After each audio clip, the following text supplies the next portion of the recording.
ശബരിമല സ്വർണ്ണ കവർച്ചാ കേസിൽ SITക്ക് ലഭിച്ച അന്തിമ ശാസ്ത്രീയ റിപ്പോർട്ടിൽ കട്ടിളപ്പാളികൾ മുഴുവൻ മാറ്റിയിട്ടില്ലെന്ന സൂചന. തട്ടിയെടുത്തത് പൂശിയ സ്വർണം മാത്രമാണെന്നും റിപ്പോർട്ടിൽ പറയുന്നു. 8 സാമ്പിൾ പരിശോധനാ ഫലങ്ങളാണ് കൈമാറിയിരിക്കുന്നത്. ദ്വാരപാലക, ശില്പപാളി, കട്ടിളപ്പാളി എന്നിവയിൽ നിന്നാണ് സാമ്പിൾ ശേഖരിച്ചത്. ജംഷഡ്പൂരിലെ ലാബിലാണ് റിപ്പോർട്ട് കൈമാറിയിട്ടുള്ളത്. ലാബ് റിപ്പോർട്ടും കൊല്ലം കോടതിയിൽ സമർപ്പിച്ചു. അതേസമയം കേസിൽ കുറ്റപത്രങ്ങൾ ഉടൻ സമർപ്പിക്കാനാണ് SITയുടെ നീക്കം. ഏതായാലും ശബരിമല സ്വർണ്ണ കവർച്ചാ കേസിൽ നിർണായകമായ വിവരങ്ങളാണ് ഇപ്പോൾ പുറത്തുവരുന്നത്. കേസിൽ SITക്ക് ലഭിച്ച അന്തിമ ശാസ്ത്രീയ റിപ്പോർട്ടിലാണ് കട്ടിളപ്പാളികൾ മുഴുവനായി മാറ്റിയിട്ടില്ല എന്ന വിവരം പുറത്തുവരുന്നത്. തട്ടിയെടുത്തത് പൂശിയ സ്വർണം മാത്രമാണ് എന്നതാണ് ഈ റിപ്പോർട്ടിൽ പറയുന്നത്. 8 സാമ്പിൾ പരിശോധനകളുടെ ഫലമാണ് കൈമാറിയിരിക്കുന്നത്. ദ്വാരപാലക, ശില്പപാളി, കട്ടിളപ്പാളി എന്നിവയിൽ നിന്നാണ് ഇത്തരത്തിൽ സാമ്പിൾ ശേഖരിച്ചത്. ജംഷഡ്പൂരിലെ ലാബിൽ ആണ് റിപ്പോർട്ട് കൈമാറിയിട്ടുള്ളത്. ജംഷഡ്പൂരിലെ ലാബാണ് റിപ്പോർട്ട് കൈമാറിയിട്ടുള്ളത്. ലാബ് റിപ്പോർട്ട് കൊല്ലം കോടതിയിലും സമർപ്പിച്ചിട്ടുണ്ട്. അതോടൊപ്പം തന്നെ കേസിൽ കുറ്റപത്രങ്ങൾ ഉടൻ സമർപ്പിക്കാനാണ് SITയുടെ നീക്കം.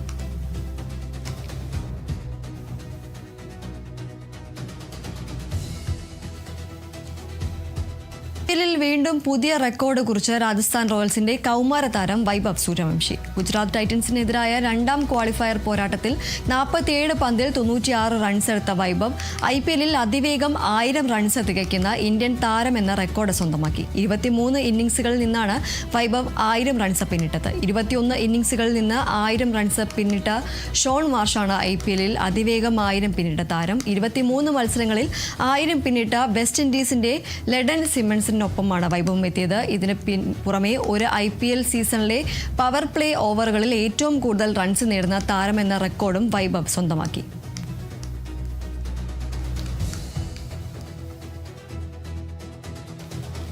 തൃശൂർ ഗുരുവായൂരിൽ 10 വയസ്സുകാരനെ ലൈംഗിക പീഡനത്തിനിരയാക്കിയ കേസിൽ കോൺഗ്രസ് നേതാവ് അറസ്റ്റിൽ. കോൺഗ്രസ് ഗുരുവായൂർ മണ്ഡലം സെക്രട്ടറി പ്രകാശനാണ് അറസ്റ്റിലായത്.